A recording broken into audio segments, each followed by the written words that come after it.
지난 주간 오늘은 교회력으로 새해의 첫 주일입니다. 그래서 교회력은 대림절로부터 시작합니다. 대림이란 뜻은 주님이 오심을 기다린다, 이런 뜻입니다.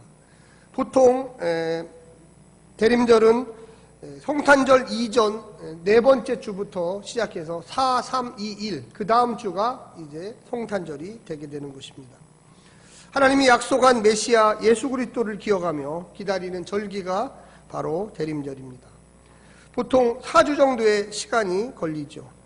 또한 대림절은 성도들의 삶의 현장으로 성령님이 임재하시기를 믿는 것입니다. 날마다 주님이 오시길 기다리며 한 해를 시작하면서 추운 겨울을 지내는 인내의 시간을 가지고 이 땅 안에서 종말론적 기다림의 시작하는 것입니다. 기다리는 절기 대림절은 성도들이 그리스도 안에서 영적으로 항상 깨어 기도하게 하고 지나온 한 해의 생활과 삶을 되돌아보면서 또한 회개하는 시간도 됩니다. 이런 한 달간의 시간을 보내면서 개인생활, 또 가정생활, 직장생활, 모든 대인관계의 생활 속에 한 해를 잘 마무리하시기를 간절히 부탁합니다. 오늘 본문 역시 메시아의 오심을 준비하는 침례 요한이라는 분을 소개하고 있습니다. 혈통적으로 보면 침례 요한은 메시아 예수님과 친척간이며 나이도 거의 비슷합니다. 침례 요한이 예수님보다 아마 6개월 정도 먼저 태어날 것이라고 성서는 기록하고 있습니다. 침례 요한은 제사장 가문에서 태어나 아버지 사가랴는 지방의 제사장이었습니다. 이미 30세가 된 성인으로서 침례 요한은 오늘 본문에서 광야에서 혹독한 훈련을 받은 성령의 사람으로 소개되고 있습니다. 누가복음, 마태복음에도 역시 같은 본문을 가지고 여러 이야기를 하고 있는데 선지자로서 역할을 담당하고 있는 것입니다. 침례 요한과 침례를 받으러 오는 무리들의 그 대화를 통해서 오늘 본문에 어떻게 하면 주의 길을 예비할 수 있는지 우리가 한 번 정도 깊게 고민하는 시간이 되었으면 좋겠습니다. 어떻게 이 땅에 살면서 주님의 뜻을 이루고 이웃과의 관계를 어떤 자세로 살아가야만 하는지를 한번 생각해 볼 때 우리 안에 내재하고 계시는 주님의 뜻, 그 성령의 역사가 우리 삶을 인도하기를 간절히 바랍니다. 주님을 기다리는 자, 이게 바로 주의 길을 예비하는 사람의 특징입니다.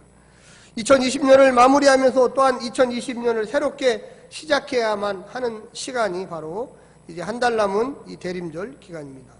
성도로서 당연히 생각해 보아야 할 질문들을 오늘 본문에서 하고 있습니다. 매년 시간은 착각 흘러가고 있습니다. 물리적 시간입니다. 그러나 성도는 영적으로 깨어있는 카이로스의 시간에 자신의 시간표를 맞추어야만 하겠습니다. 오히려 하루하루 보내는 시간보다 그 안에서 하나님을 만나고 주님을 체험하고 성령의 인도하심 따라서 은혜 받는 삶으로 나아가기를 간절히 부탁드립니다. 오늘 먼저 이 본문의 배경이 되는 이야기들을 잠깐 하겠습니다. 앞으로 이렇게 한번 좀 봐주시기 바랍니다. 우리가 오늘날 이 땅에 살아가면서 여러 가지 올해도 일이 많았죠. 특별히 올해는 이 코로나19라고 하는 이 대단한 아주 전 세계적인 이 감염병, 대중 이 유행병, 팬데믹 형상이 일어나서 지금도 아주 기승을 부리고 있습니다. 어저께 통계를 보니까 이 미국 같은 사회는 뭐 하루에도 약 20만 명씩이 생긴다고 합니다. 하루에 20만 명. 그래서 지금 미국을 바이든 대통령이 이렇게 들어서면 완전히 이렇게 통제를 해버리겠다. 한 일주일, 2주일간은 완전 심하다. 움직이지를 못하게 주 방위군을 투입해가지고 아주 도시마다 다 봉쇄를 해서 심한 지역은 좀 오래 가고 심하지 않은 지역은 좀 자유롭게 풀어주겠다, 이런 지금 정책을 내놓고 있습니다. 우리가 이 땅에 살면서 하나님의 시간표는 그런 의미에 도대체 무엇일까, 또 이런 깊은 생각을 하게 됩니다.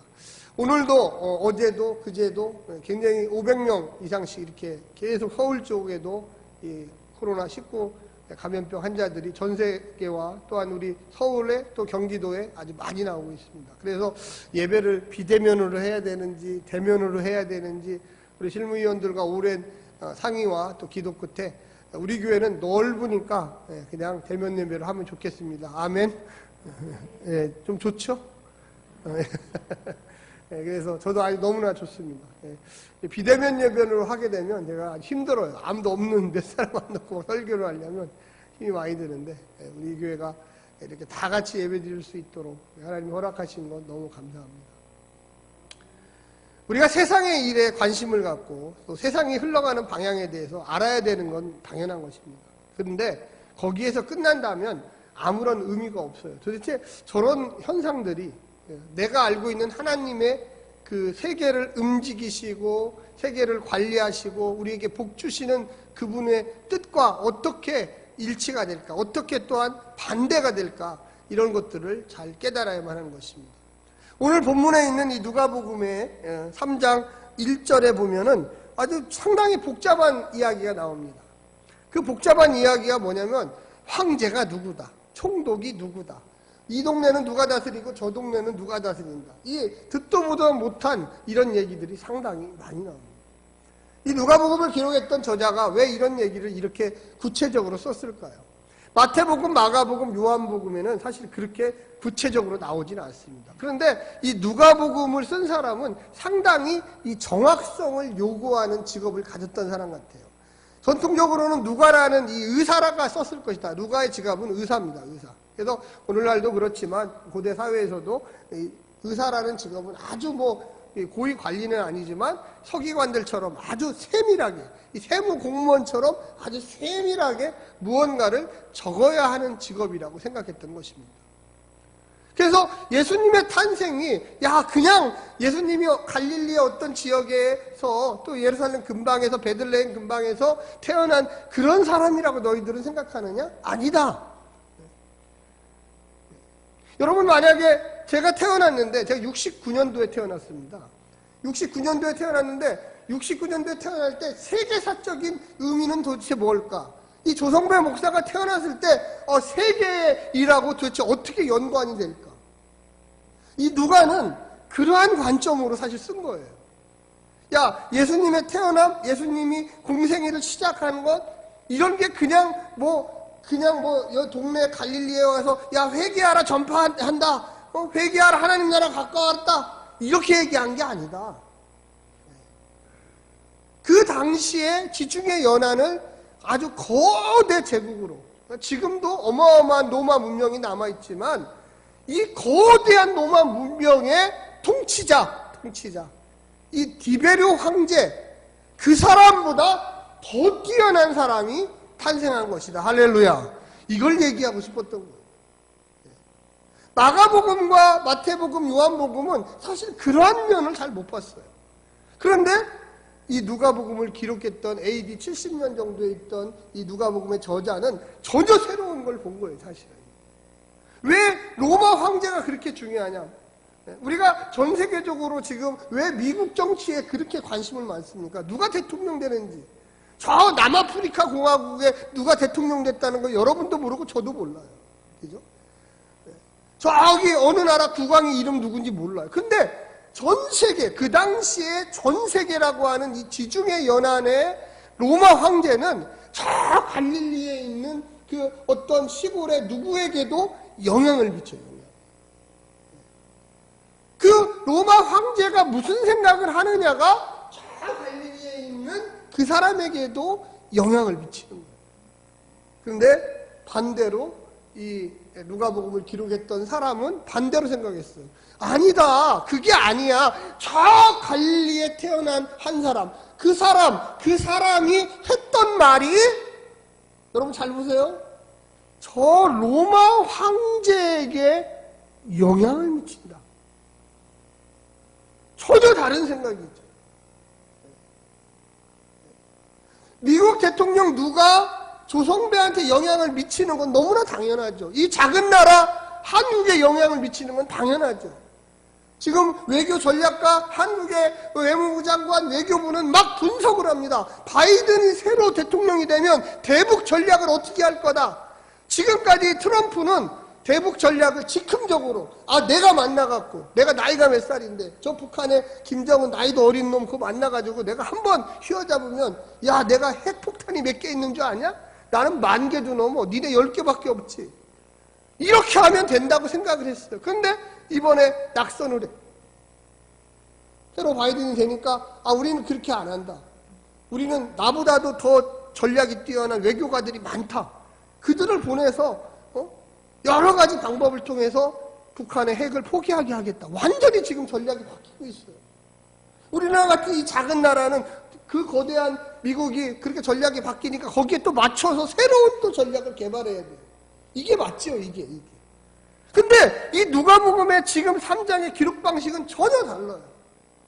그게 아니라 갈릴리 지역의 작은 동네에 있는 침례 요한이 엄청나게 유명한 사람이 아니에요. 우리가 하도 많이 들으니까 유명한 사람처럼 된 거지. 갈릴리 지역 얼마나 작은데. 우리 동대문, 우리 여기 지역 조금 더 커요, 조금 더 커. 그 정도밖에 안 돼요. 여기 있는 이 지역의 사람이 저 워싱턴에 있는 그 사람에게 어마어마한 영향력을 미칠 수 있다고 지금 여기다 써놓은 거예요. 전혀 반대의 얘기입니다. 그래서 여기 보게 되면 여러분 같이 한번 읽어볼까요? 뭐라고 이야기하고 있냐면 4절 말씀을 한번 같이 읽어봅시다. 시작. 선지자 이사야의 책에 쓴 바 광야에서 외치는 자의 소리가 있어 이르되 너희는 주의 길을 준비하라. 그의 오실 길을 곧게 하라. 5절 시작. 모든 골짜기가 메워지고 모든 산과 작은 산이 낮아지고 굽은 것이 곧아지고 험한 길이 평탄해질 것이요. 네. 이게 이사야가 한 얘기예요. 이사야가 BC 8세기 사람입니다. 네. 그러니까 상당히 오래된 얘기예요. 사실 그전 예수님이 오시는 당시에도 한 600년 내지 700년 정도 있었던 그 예언자가 얘기한 거를 이 침례 요한이 받아갖고 그분이 왔다. 그분이 오면 우리가 할 일이 뭔 줄 아냐? 바로 이거야. 높은 산을 깎아가지고 평평하게 만들고 웅덩이가 이렇게 있으면 그 깎은 웅덩이의 흙들을 다 여기다가 메꿔서 팔팔하게 해야 된다. 당연히 그렇죠. 그 당시에 로마 황제가 어디를 간다 그러면 로마 황제는 산을 걸으면 안 돼요. 땅바닥에 여기 흙이 발에 묻으면 안 돼요. 우리가 결혼식 할 때 보면 앞에다가 빨간 양탄자를 쫙 깔죠. 기빈. 일평생 한 번 그 빨간 양탄자 한번 걸어보라고. 대통령이 오늘날에도 어디를 간다 그러면 미리 정보원들이 가서 수사관들이 가서 그 지역에 이상한 놈은 없나, 그 지역에 혹시 어디서 저격할 데는 없나 다 연구해가지고 미리 곳곳에 경찰과 그다음 경호원들과 수십 명을 배치해서 혹시라도 누가 음해를 가하거나 총을 쏘면 막기 위해서 준비를 합니다. 이사야 선지자가 벌써 한참 전에 이야기한 걸 100년도 아니에요. 500년 이상 전에 이야기한 거를 이 침례 요한이 받아다가 예수님이라는 분이 오시는데, 메시아라는 분이 오시는데 그분이 올 때 우리가 이렇게 해야 된다. 이렇게. 뭔가 새로운 것을 준비해야 된다. 그래서 모든 메시아가 걸을 수 있는 그 길을 너희들과 내가 만들어야 되지 않느냐, 이렇게 얘기하고 있는 거예요. 우리가 기다리는 메시아가 저 로마의 디베르 황제보다 못하냐? 예루살렘에 있는 총독 빌라도보다 못하냐? 이 동네, 이 분봉왕이라고 해서 황제 밑에 지역마다 조그만 왕이 로마 시대에는 수백 명 있었어요. 이 동네를 하고 있는 분봉왕, 헤롯보다도 못하냐? 그분은 그 사람들을 다 뛰어넘는 분이다. 그분은 황제보다도 월등하게 올라서 있는 분이다. 할렐루야. 여러분과 제가 그런 분을 영접하고 있는 거예요. 그러면서 너희들이 이렇게 그 황제가 올 때 이렇게 준비를 하는데 우리의 삶의 준비를 해야 된다. 옆에 분한테 한번 얘기해 줘. 당신은 주님을 영접할 삶의 태도가 되어 있습니까?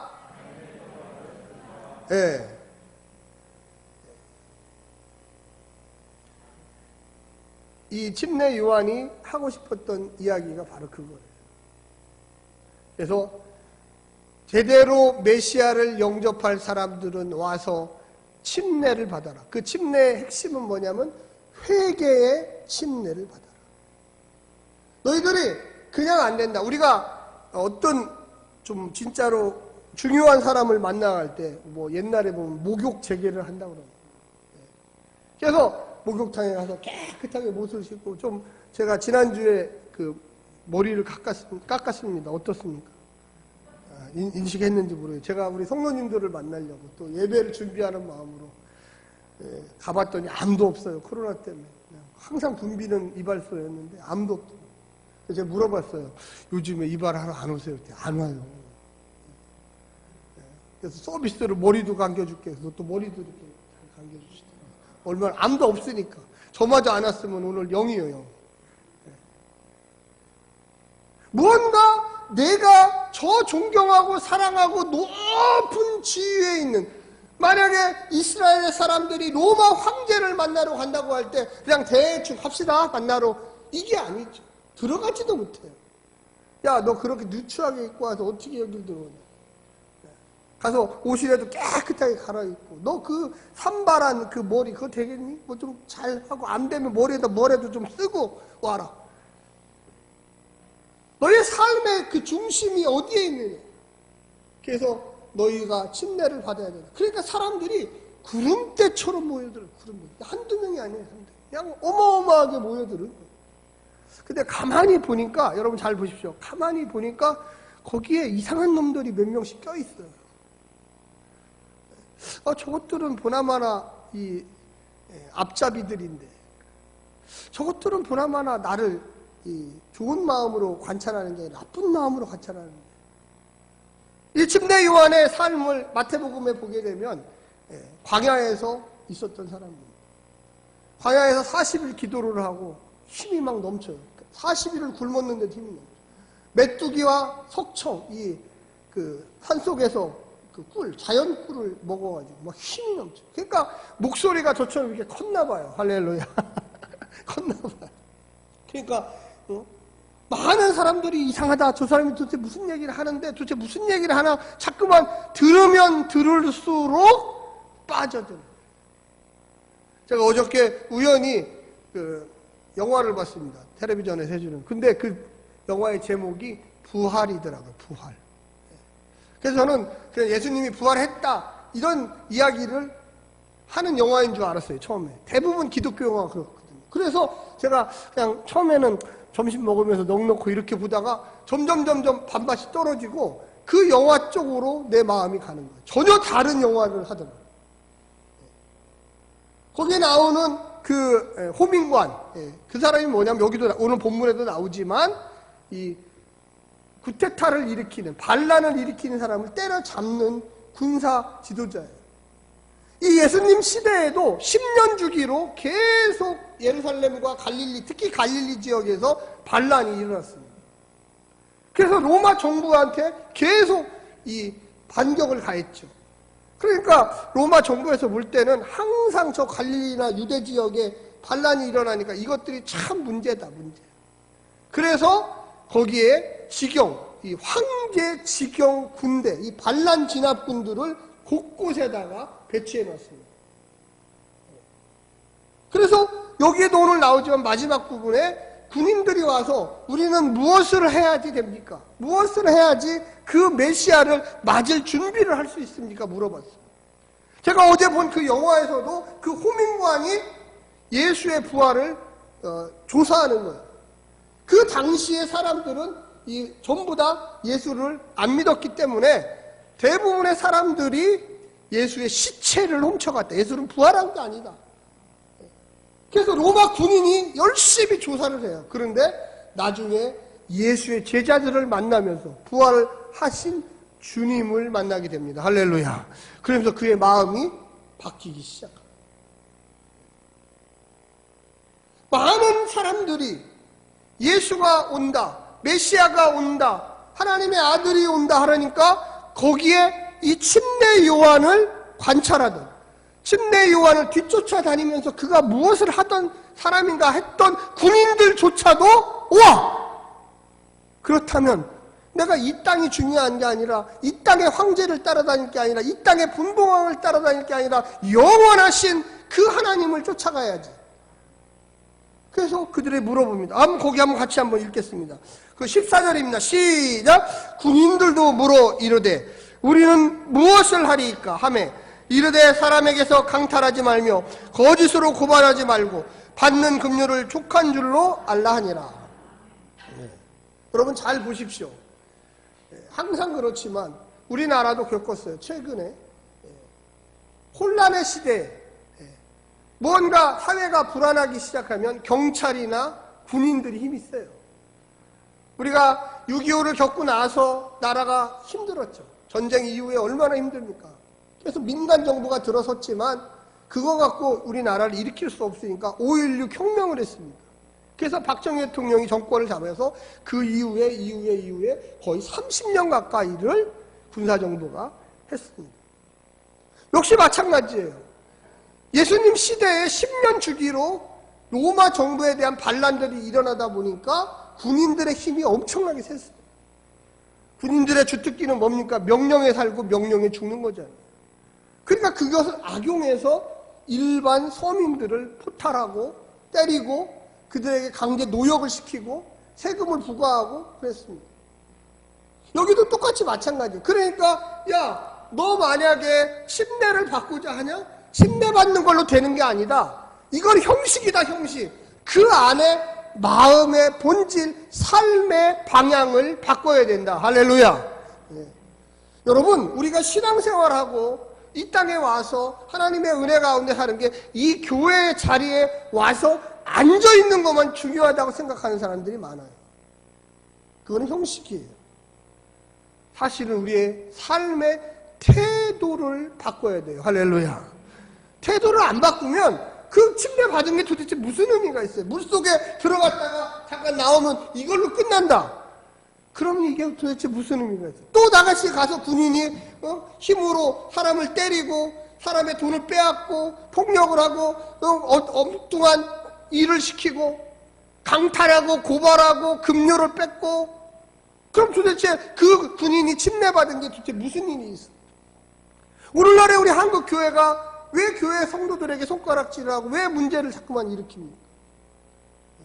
우리 강북구에 있는 사랑이 처음이라고 하는 그 교회에 국가에서 강제 집행을 여러 번 나왔는데 돈 더 달라고 화염병을 던지고 도대체 사람들이 볼 때 야 다른 집단은 안 그러는데 왜 저 교회는 막 돈 안 준다고 화염병을 던지고 그러냐. 의외로 조금 더도 감사합니다 하고 나갈 수 있는 게 교회가 아닐까요? 그거 돈 몇십억 더 받아서 나간다고 해서 무슨 어마어마한 부자가 되고 그게 행복합니다. 이렇게 할까요? 중세교회가 어떤 교회였습니까? 중세교회가 중세라고 하는 그 교황이 통치하는 사회가 됐기 때문에 그렇게 타락하게 된 거죠. 타락의 근본 원인이 성 베드로 성당 지면서 돈이 모질라니까 거기다 가짜 용서하는 권리 증서를 내준 거예요. 이것만 가지면 천국에 갈 수 있다. 너희 할아버지도 천국에 간다. 이것만 살아. 이 거짓말을 하다가 중세교회가 완전히 타락하게 된 거죠. 그 다음에 힘이 센 사람이 누구냐면 로마 정부에게 충성하는 세리들이었어요. 세리들은 보통 로마 정부에서 야 1,000,000원어치만 세금을 걷어라 그러면 이 세리, 이 예수님 시대의 세리는 얼마나 걷었냐면 4,000,000원을 걷었어요. 얼마나 걷었다고요? 4,000,000원. 로마 정부에서 1,000,000원만 갖고 와라 그러면 1,000,000원만 플러스해서 1,500만원만 가지고 500만원 자기 월급하고 1,000,000원을 갖다 내면 되는데 4,000,000원을 걷었어요. 그러니까 세리들은 다 부자였어요. 거의 부자였어요. 여러분 잘 알고 계시는 그 성경에 나오는 대표적인 세리가 누굽니까? 삭개오지요. 그래서 삭개오가 내가 예수님을 만나고 내가 잘못한 게 있으면 몇 배를 보상한다고 그랬냐면 4배를 보상한다고 그랬어요. 내가 이 세리의 직분으로 다른 사람과 만약에 1,000원을 걷어야 되는데 4,000원을 걷었으면 내가 그 사람에게 다시 4,000원을 돌려주겠다고 그랬어요. 그만큼 그 당시의 사람들은 군인들, 세리들, 지금도 세무서장들이 엄청나게 힘이 세요. 지금도 그렇죠. 잘못 보이면 엄청나게 내야 되거든. 그 옛날에도 이 세리라고 하는 이 세관은 예수님의 제자 중에 마태도 세리였어요. 우리가 이 땅에 살면서 그러니까 그 다음에 뭐라고 했습니까? 12절에 한번 같이 읽읍시다. 13절입니다. 시작. 이르되 부과된 것 외에는 거두지 말라 하고. 부과된 것 외에. 제가 생각할 때 이거 이제 제 상상력입니다. 상상. 로마 정부에서 1,000만 원 걷어와라 그러면 제가 볼 때는 이 말은 무슨 얘기냐면 2,000만 원만 걷어라. 너도 먹고 살아야 되니까. 그러니까 4,000만 원까지는 하지 마라. 4,000만 원. 잘 이해를 안 하시네요. 2분의 1로 그래 줄여준 거예요. 엄청나게 줄여준 거예요.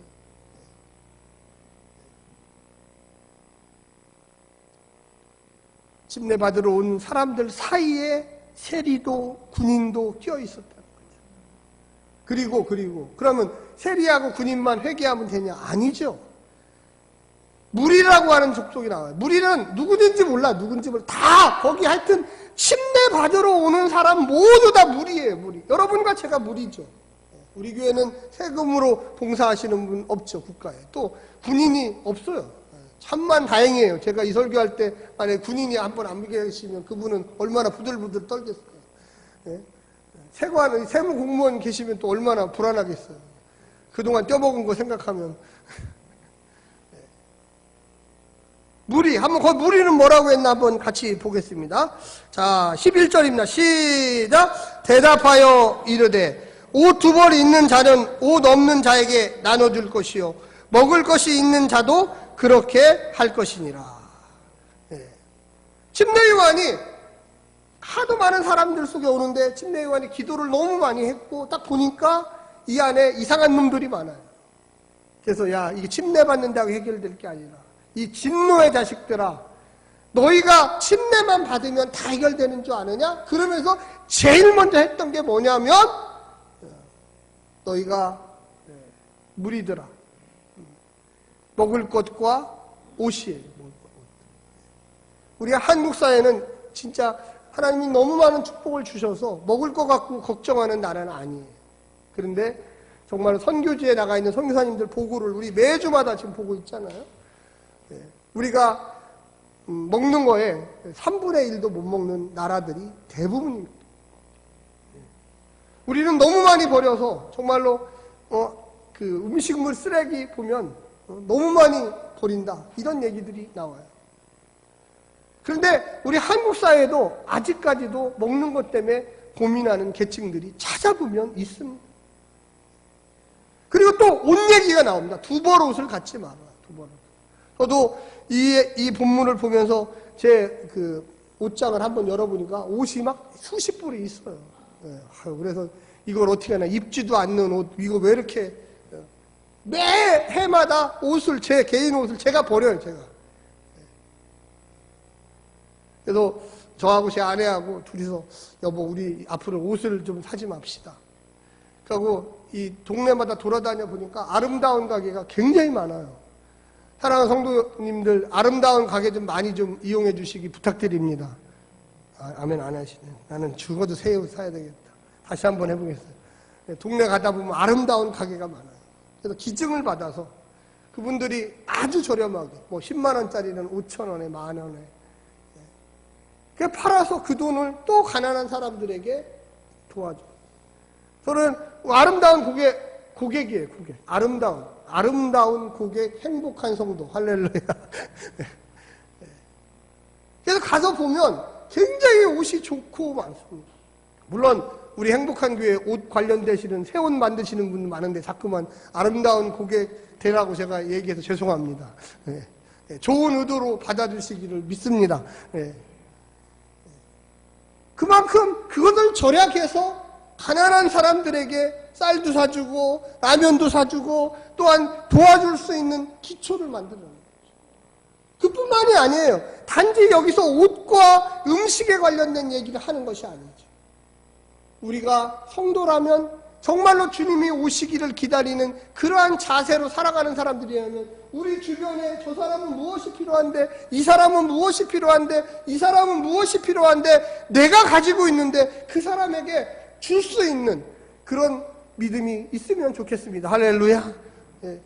우리 성도님들 집에서 안 쓰는 거 있으면 좀 교회로 좀 많이 좀 갖다 놓으세요. 갖다 놓으세요. 그래서 저 뒤에 놨다가 정말로 아무도 모르게 그냥 가져가시라. 우리의 삶 속에 정말로 나는 별로 안 필요한데 어떤 사람은 꼭 필요한데 돈이 없어서 힘들어하는 사람이 많아요. 그런 사람들을 보면 우리가 알 수는 없잖아요. 근데 그 선한 마음, 그 선한 믿음 하나님께서 귀히 보시리라고 저는 믿습니다. 우리 행복한 교회가 선교하는 일에도 앞장서요. 정말로 외국에 있는 선교사들이 도와달라고 많은 편지를 보내요. 정말로 어려워요. 우리도 어렵다고 생각하지만 그들은 더 어려워요. 10배, 20배 어렵습니다. 우리가 정말로 예수 믿는 사람으로서 과연 무엇을 할 것인지, 주님이 오신다는데 주님을 기다리는 사람으로서 나는 한 번도 어렵게 산 적이 없는데, 나는 부모님 잘 맞아서 지금까지 잘 살았는데, 나는 열심히 노력해갖고 직장에 있어서 많은 것을 벌었는데, 여러분 그러면 나눠주실 수 있는 그 여유가 있으신 분이에요. 단지 우리가 교회를 다닙니다, 나 행복한 교회 다녀서 행복해요, 이것이 중요한 게 아니고, 내가 예수 믿는 사람으로서 정말로 거듭났다면 내 소유를 들여서 가난하고 어려운 사람들을 섬길 수 있는 그 마음, 그것이 바로 그리스도의 마음입니다. 아멘. 오늘날 우리의 삶 속에 너무나 풍족해서 걱정이에요. 버릴 게 산더미 같아요. 그런데 그것을 다 쓰레기로 그냥 버려버려요. 정말로 필요한 사람, 정말로 어려운 사람, 정말로 선교지에 우리가 도울 수 있는 그 마음, 그것이 바로 침례 요한이 주님을 기다리는 사람들이 해야 할 일이라고 이야기하고 있습니다. 우리의 삶 속에 정말로 주님 계시면 우리의 마음이 뜨거워질 수 있도록 도와주시기를 간절히 부탁드립니다. 기도하겠습니다.